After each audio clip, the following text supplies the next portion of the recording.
বারাসাতে জাল নথি কাণ্ডে এবার মুহুরীকে গ্রেফতার করা হলো। বারাসাত আদালতের মুহুরী গ্রেফতার হয়েছেন। আর এর আগেও কিন্তু মুহুরী পরিচয়ে জাল নথি কাণ্ডে গ্রেফতার করা হয়েছিল সমীর দাস নামে এক ব্যক্তিকে।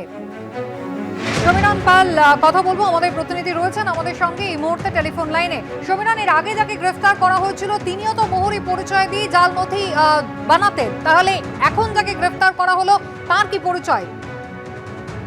দেখো, গতকাল রাতে কুসুমিতা রহড়াতলা এলাকা থেকে দিবাকর বিশ্বাস নামে একজনকে গ্রেফতার করা হয়েছে এবং পুলিশ যেটা জানাচ্ছে সমীর দাসের ঘনিষ্ঠ সহযোগী এবং যে সমস্ত নথি তৈরি করা হতো সেই নথি তৈরিতে সমীর দাসকে সাহায্য করতো। যেমন গতকাল কৌশিক মণ্ডল গ্রেপ্তার হয়েছিল, চন্দন চক্রবর্তী গ্রেপ্তার হয়েছে, ঠিক সেরকমই একজন সহযোগী দিবাকর বিশ্বাস, তার বাড়ি রহড়াতলা এলাকায় তাকে গ্রেপ্তার করা হয়েছে এবং তাকে আজকে বারাসাত আদালতে পেশ করা হবে। আদালতে নিজেদের হেফাজতে চেয়ে আবেদন জানাবে পুলিশ। এই দিবাকর বিশ্বাসও বারাসাত আদালতে মুহুরীর কাজ করতে বলে প্রাথমিক জেরায় পুলিশকে জানিয়েছে। এখন পুলিশ যেটা জানাচ্ছে সেটা একেবারে খতিয়ে দেখা হবে যে কিভাবে মুহুরীর কাজ করতো, কারণ এর আগে তুমি জানো যে এই মূল অভিযুক্ত সমীর দাস বারাসাত আদালতে মুহুরীর কাজ করতো, কিন্তু তার কোনো লাইসেন্স ছিল না বলে পুলিশ প্রাথমিকভাবে জানতে পেরেছে এবং পশ্চিমবঙ্গ ল ক্লার্ক অ্যাসোসিয়েশনের পক্ষ থেকে দাবি করা হয় যে সমীর দাস তাদের কোনো সদস্য নয়। আদালত চত্বরে এই ধরনের বহু বহিরাগত মুহুরী ঘুরে বেড়ায়, তাদের মধ্যে অন্যতম। একেবারে এই খবরেই ফিরে আসবো। দিল্লি বিধানসভা ভোটকে কেন্দ্র করে আরো স্পষ্ট হয়ে গেল ইন্ডিয়া জোটের ফাটল। দিল্লিতে এবার কংগ্রেসের বিরুদ্ধে লড়াই করছে আম আদমি পার্টি, আর কংগ্রেসের বিরুদ্ধে গিয়ে আম আদমি পার্টিকেই সমর্থন করছে তৃণমূল থেকে সমাজবাদী পার্টি। তবে কি ইন্ডিয়া জোটের যাত্রা শেষ? জল্পনা জোরালো করে কংগ্রেস মুখপাত্র পবন খেরা স্পষ্টই জানিয়েছেন ইন্ডিয়া জোট ছিল লোকসভা ভোটের জন্য। অন্যদিকে জোট ভাঙার দায় কংগ্রেসের ঘাড়েই চাপাচ্ছে তৃণমূল। দিল্লির বিধানসভা ভোটে কংগ্রেসের বিরুদ্ধে লড়াই করছে আম আদমি পার্টি, আর সেই লড়াইয়ে আম আদমি পার্টিকে সমর্থন করছে তৃণমূল থেকে সমাজবাদী পার্টি। অর্থাৎ কার্যত কংগ্রেসকে ভোট না দিয়ে আম আদমি পার্টিকে ভোট দেওয়ার আহ্বান জানাচ্ছে মমতা বন্দ্যোপাধ্যায় এবং অখিলেশ যাদবের দল। এই প্রেক্ষাপটে রাজনৈতিক মহলে প্রশ্ন উঠছে, তাহলে কি লোকসভা ভোটের সঙ্গে সঙ্গে ইন্ডিয়া জোটের যাত্রা শেষ? এখন লড়াই বিজেপি বিরোধী শিবিরের ভেতরেই, একদিকে কংগ্রেস আরেকদিকে বাকিরা। জল্পনার উস্কে দিয়েছে কংগ্রেসের জাতীয় মুখপাত্র পবন খেরার মন্তব্য।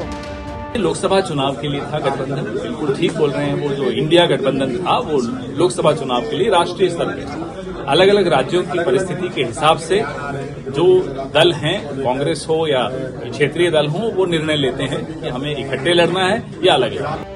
গত বছরের লোকসভা ভোটে বিজেপি বিরোধী দলগুলোর মধ্যে সবথেকে বেশি আসনে জিতেছিল কংগ্রেস, ৯৯টি। কিন্তু হরিয়ানা এবং মহারাষ্ট্রে কংগ্রেসের ভরাডুবির পর থেকেই কংগ্রেসের নেতৃত্ব নিয়ে আপত্তি তুলতে শুরু করে তৃণমূল সহ একাধিক বিরোধী দল। সদ্য শেষ হওয়া সংসদের শীতকালীন অধিবেশনের গোটাটায় কংগ্রেসের সঙ্গে দূরত্ব বজায় রেখেছিল তৃণমূল। সেই সঙ্গে মমতা বন্দ্যোপাধ্যায়কে ইন্ডিয়া জোটের নেত্রী করার দাবিতে সোশ্যাল মিডিয়ায় সরব হন তৃণমূল নেতা নেত্রীদের একাংশ। আম আদমি পার্টি তো সরাসরি কংগ্রেসকে ইন্ডিয়া জোট থেকে বাদ দেওয়ার দাবি তোলে। इंडिया गठबंधन के जो और भी घटक दल हैं उनसे हम लोग मांग करेंगे कि कांग्रेस को इंडिया गठबंधन से अलग करें। দিল্লির বিধানসভা ভোটে কংগ্রেসের বিরুদ্ধে লড়াইয়ে নামা সেই আম আদমি পার্টিকে এবার সমর্থন করল তৃণমূল। বুধবার সোশ্যাল মিডিয়ায় এর জন্য তৃণমূলকে ধন্যবাদ জানান অরবিন্দ কেজরিওয়াল। এর আগে সমাজবাদী পার্টির প্রধান অখিলেশ যাদবও কেজরিওয়ালের দলকে সমর্থন করার কথা ঘোষণা করেছেন। যে উদ্ধব ঠাকরে মহারাষ্ট্রের বিধানসভা ভোটে কংগ্রেসের সঙ্গে জোট বেঁধে লড়েছিলেন, তিনিও দিল্লিতে কেজরিওয়ালের সমর্থনে প্রচার করতে পারেন বলে সূত্রের খবর।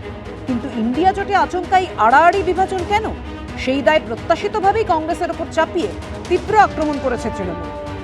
এটা তো দলীয় ডিসিশন, রাজনৈতিক পলিটিক্যাল ডিসিশন। স্টেটের বিধানসভা ইলেকশনে আমরা আপকে সমর্থন করছি, কংগ্রেসকে নয়। সমস্যাটা হচ্ছে একটা ইন্ডিয়া অ্যালায়েন্স করে কংগ্রেস যদিও তার নেতৃত্বটা নিয়েছিল, কংগ্রেস তো কারোর সঙ্গে ঠিকমতো রিলেশনশিপই তৈরি করতে পারলো না।